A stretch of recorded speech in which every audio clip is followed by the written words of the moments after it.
Lopez. I'm 37 years old. I am Cuban American, and today I'm here to talk about a phenomenon known as gang stalking, organized harassment, and neighborhood watch. Basically, this is a psychological terrorism, a way to break you emotionally, psychologically. Who is behind this? Well, at least from my personal experience here in America, in the United States, we're talking about intelligence agencies, certain elements within law enforcement, and they have many affiliates and people that cooperate. Many different types of people involved in this phenomenon, and basically they want to. When you become a target for this kind of,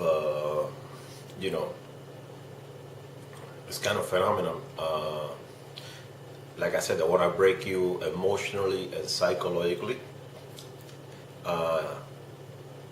They want to fabricate false evidence in order to throw you in jail.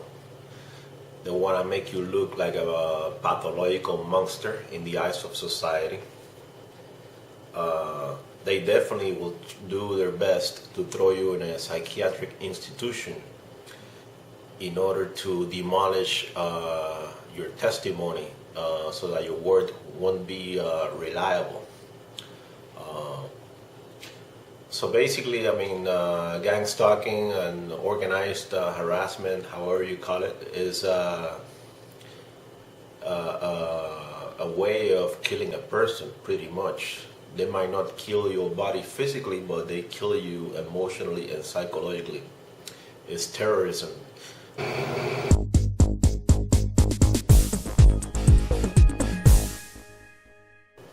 It is funny because when people think of the word terrorist, what they see in their mind is an Arab blowing himself up in a plane or in a bus or something like that. But there are many forms of terrorism, pretty much. And I have undergone this kind of stuff. I have been harassed by intelligence agencies that operate freely here in the United States of America ever since early 2011 until now, August of 2013.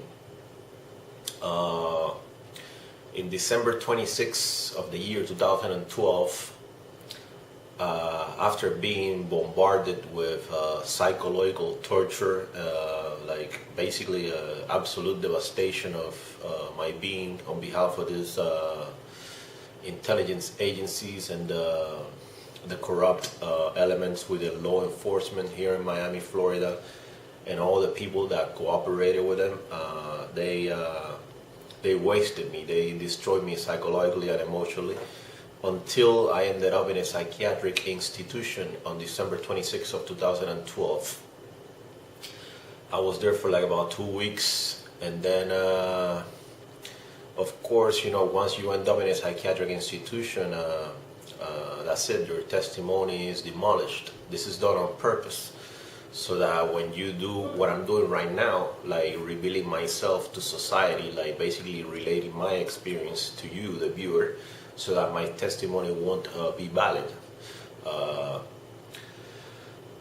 So it's a really horrible experience. I guess it depends on who you are, what strength do you have, if you have serious spiritual beliefs, what kind of foundation you stand on, etc.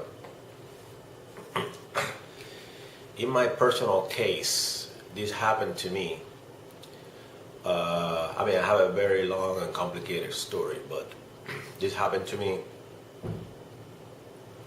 because I had a verbal confrontation. I wouldn't call it a confrontation, but I had a verbal disagreement with a rabbi, an Orthodox rabbi, in Miami, Florida.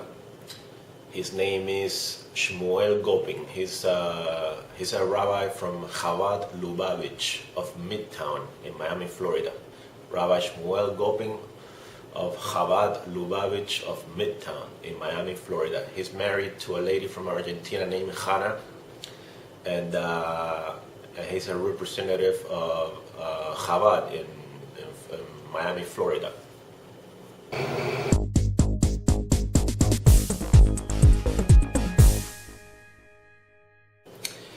If you want to know the kind of stuff that Chabad is involved with, please go to the website chabadmafia.com. C-H-A-B like a boy, A-D, mafia.com.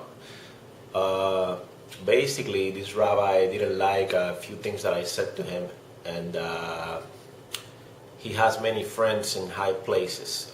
For example, one of his congregants, one of the guys that goes to his synagogue is called Bernie Modell. They call him the Kohen, Bernie Modell.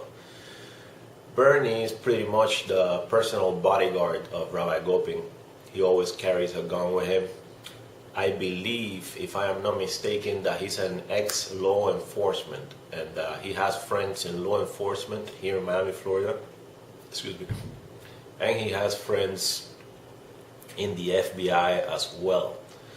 Rabbi Shmuel Gopin is also friends with another Orthodox rabbi here in Florida as well. This rabbi is called Rabbi Pinchas Weberman. I repeat, Pinchas Weberman. He's the rabbi of an Orthodox synagogue in North Miami Beach called Oheb Shalom. I repeat, Oheb Shalom in North Miami Beach. Rabbi Pinchas Weberman is the chaplain of the Miami-Dade Police, and he's the chaplain of the Miami Beach Police as well. This means that he's friends with all the cops in the world, pretty much. I mean, he has everything in the palm of his hands. All he has to do is make a phone call. He's friends with many psychiatrists, doctors. I mean, he has friends in many high places.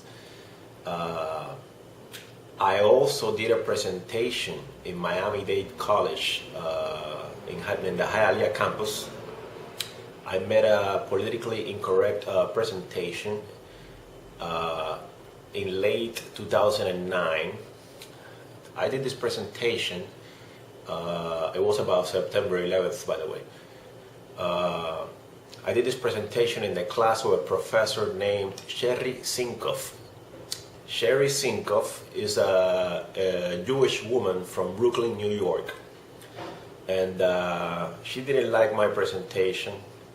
First of all, I don't even think that my presentation was anything out of this world, because, you know, all you have to do is go to YouTube and you see a bunch of videos about 9/11 conspiracies and so on. So, I didn't even think that I did something like bad or anything.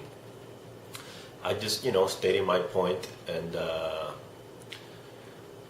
so, I mean, basically, after I did that presentation, she's like, "Oh, do you like this country?" Like, she was implying that I am an, you know, like, that I would be some kind of anti-American or something like that, which is an absolute fallacy. And to the contrary. So she didn't like my presentation. And then after that, in the early 2010, I was kicked out of Miami-Dade College under false accusations. Basically, somebody made some comment that I had some kind of weapon or something, which is a lie. They took me to a security booth. They called the cops on me, and then they interrogated me. Then the academic dean advisor of Miami-Dade College Hialeah campus, she said that I had violated a code of conduct and so on. Later on, a few months later, I was summoned to the office of the academic dean of Miami-Dade College Hialeah campus. Her name is Ana Maria Bradley Hess. I repeat, Ana Maria Bradley Hess. She interrogated me, and basically I knew I was being videotaped and recorded. So, I mean, that was obvious. I guess that she was hoping that I would say something that could be used against me in court, you know. But you know, I had nothing to hide, so what the hell. So yeah, I spoke to her that day, and the funny thing is that Ana Maria Bradley Hess, PhD, that she told me, okay, I'll tell you what. Keep in mind that this is in 2010, okay? She gave me a card of a psychiatrist that has an office in Southwest Miami, 27th Avenue, not far from Coral Way. And she's like, okay, I'm gonna give you this card of this guy. If you go see him, maybe I will accept you back in the college. So I said, oh, okay. I said to myself, wait a minute. How come you're not giving me a document stating that Miami-Dade College is sending Nissin Rafael Lopez to psychiatrist such and such? So basically, she was just sending me there. And then, in early 2011, I started being gang stalked, harassed everywhere I went. I mean, my life has been completely demolished. I mean, you cannot understand this kind of phenomenon unless you have experienced this kind of thing. If you have not experienced gang stalking and organized harassment, I don't believe that there's a possible way that you can understand what this is like and the kind of emotional and psychological hurt that it inflicts on the target. So basically she's like, okay, yeah, go to a psychiatrist and then maybe I'll accept you back into the college. This is in 2010. And then on December 26th of 2012, I ended up in a psychiatrist, in psychiatry in Miami, Florida. This is a coincidence? No, it was all planned. It was engineered, organized. I believe that what has happened to me is more than obvious. You know, I dared to open my mouth and say a few things that some people didn't like, and they got together with some influential individuals here in Miami, Florida, and they said, okay, this guy, you know, we need to destroy this guy's life, and he doesn't really have any family, he's here by himself in the United States, so, you know, and he's an artist, he's creative, so we could say that he's crazy.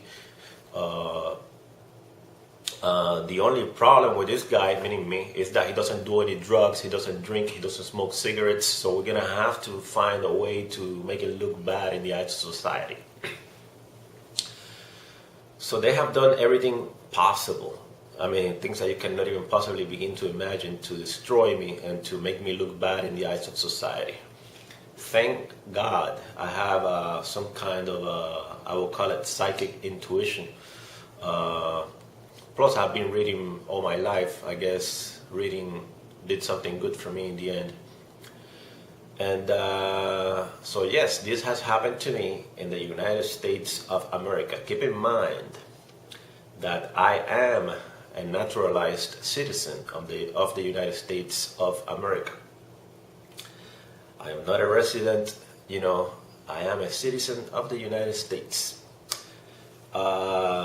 It's funny because the day that the police went to see me in the security booth of Miami-Dade College in Hialeah campus, that was the first thing they asked me.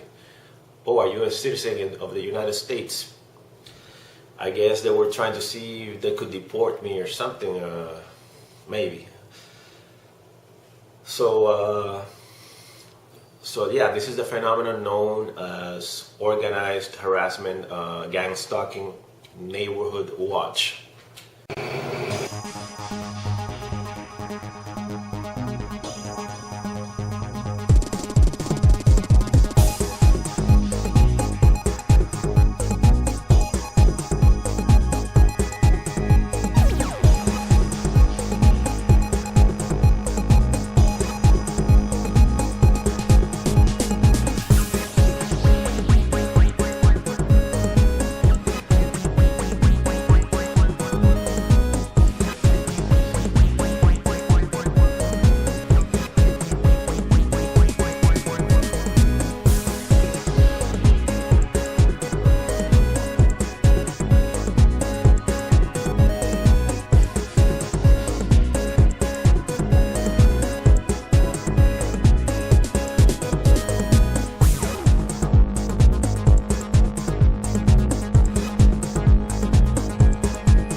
Thank you very much for your time.